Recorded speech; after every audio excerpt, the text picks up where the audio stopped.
नमस्कार। तो आज बात करते हैं इतिहास के एक बहुत ही दिलचस्प मोड़ की। एक ऐसा वक्त जब एक ट्रेडिंग कंपनी इतनी ताकतवर हो गई कि ब्रिटिश संसद को दखल देना पड़ा और उस पर लगाम कसनी पड़ी। ये वो दौर था जब व्यापार और सत्ता के बीच की लकीर लगभग मिट चुकी थी। तो चलिए इसी सवाल से अपनी बात शुरू करते हैं। जरा सोचिए, क्या होता होगा जब एक कंपनी जिसका काम सिर्फ व्यापार करना है, वो अचानक एक पूरे देश का सिस्टम संभालने लगे। सुनने में अजीब लगता है ना, पर यही वो हालात थे जिन्होंने 1773 के रेगुलेटिंग एक्ट को जन्म दिया। तो सबसे पहले ये समझते हैं कि आखिर ये नौबत आई ही क्यों, प्रॉब्लम क्या थी। देखिए, ईस्ट इंडिया कंपनी के पास पावर तो बेहिसाब आ गई थी, लेकिन उस पावर पर कोई कंट्रोल नहीं था। अब देखिए, कंपनी के अंदर ना सब कुछ गड़बड़ चल रहा था। मतलब पूरी तरह से अराजकता। जो अधिकारी थे वो अपनी मनमानी कर रहे थे। वो अपना पर्सनल बिजनेस चला रहे थे। स्थानीय लोगों से महंगे महंगे तोहफे और रिश्वत ले रहे थे। इससे कंपनी और ब्रिटिश सरकार दोनों की इमेज खराब हो रही थी। ये एक ऐसा संकट था जिसे और टाला नहीं जा सकता था।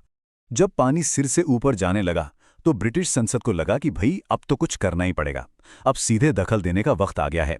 और उनका जवाब था रेगुलेटिंग एक्ट ऑफ 1773। तो ये जो रेगुलेटिंग एक्ट था, ये बेसिकली ब्रिटिश पार्लियामेंट का पहला बड़ा सीरियस अटेम्प्ट था। पहली बार उन्होंने कहा, रुको, अब हम नियम तय करेंगे। इसका सीधा मकसद था भारत में ईस्ट इंडिया कंपनी के कामकाज पे कंट्रोल करना और उसे एक सिस्टम में लाना। ये पॉलिसी में एक बहुत बड़ा शिफ्ट था। अच्छा, तो कानून तो बन गया, पर इसमें था क्या? चलिए, इसके कुछ खास पॉइंट्स पर नजर डालते हैं जो कंपनी की गड़बड़ियों को ठीक करने के लिए बनाए गए थे। सबसे बड़ा बदलाव था पावर स्ट्रक्चर में। जो बंगाल का गवर्नर था, उससे अब बना दिया गया गवर्नर जनरल ऑफ बंगाल। और ये पहले गवर्नर जनरल बने वॉरेन हेस्टिंग्स। मतलब मद्रास और बॉम्बे अब उनको रिपोर्ट करेंगे। कह सकते हैं कि ये सेंट्रलाइजेशन की तरफ पहला कदम था।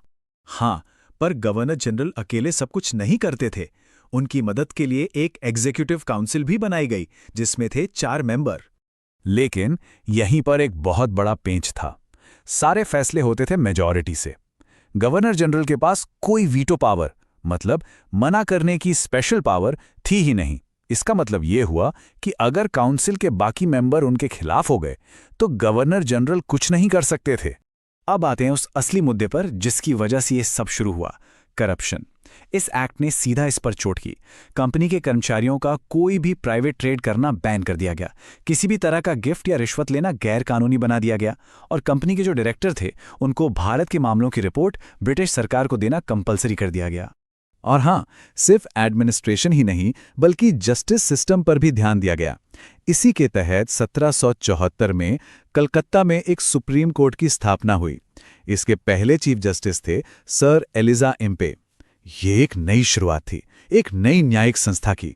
तो सब कुछ सुनने में तो बड़ा अच्छा लग रहा है ना? नियम बन गए, कोड बन गया, पर कहानी इतनी सीधी नहीं थी।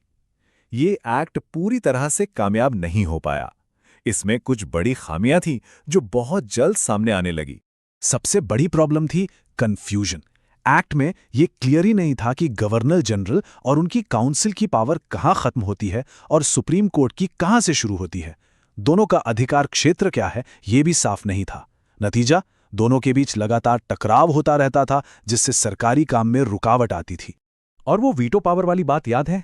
उसकी वजह से गवर्नर जनरल अक्सर अपनी ही काउंसिल के सामने बेबस हो जाते थे। ये कोटेशन उसी बेबसी को बिल्कुल साफ साफ दिखाता है। तो सवाल उठता है कि अगर इसमें इतनी कमियां थीं तो हम इसे इतना इंपॉर्टेंट क्यों मानते हैं? इसकी असली विरासत क्या है? चलिए इस पर बात करते हैं। देखिए, इसकी सबसे बड़ी बात यह थी कि इसने इतिहास में पहली बार एक सिद्धांत तय कर दिया कि एक प्राइवेट कंपनी जो एक पूरे इलाके पर राज कर रही है, उसे संसद को जवाब देना होगा। ये पार्लियामेंट्री कंट्रोल की बस एक शुरुआत थी, एक पहला कदम। तो ये एक्ट मंजिल नहीं थी, बल्कि सफर की शुरुआत थी। ये एक पहला प्रयास था जिसमें कमियां थी। इन्हीं कमियों को ठीक करने के लिए आगे चलकर 1781 में एक्ट ऑफ सेटलमेंट और फिर 1784 में पिट्स इंडिया एक्ट जैसा एक और बड़ा कानून लाया गया।